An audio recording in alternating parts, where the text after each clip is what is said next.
ముద్దులీయవే సిగ్గునడిగిస్తా సిగ్గులెందుకే చీరనడిగొస్తా చిరదేనికే చీపురట్టుకొస్తా చీపురెందుకే దుమ్ము దులిపేస్తా పొద్దు కూకితే తెరనీడ చురక తెల్లవారితే కుక్క మీద మరక మంచ నీడలో మల్లెపూల పడక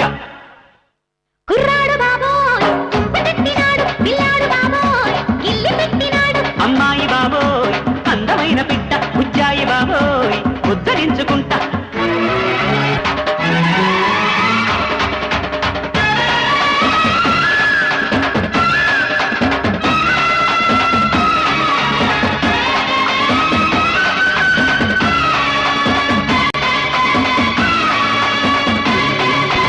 ఆత్రమెందుకు అందం ఉంది గనక అందమెందుకు చూపు ఉంది గనక చూపు ఎందుకు చాటుకొస్తే చెబుతా చాటుకెందుకు వచ్చి చూడు చెబుతా ఏమి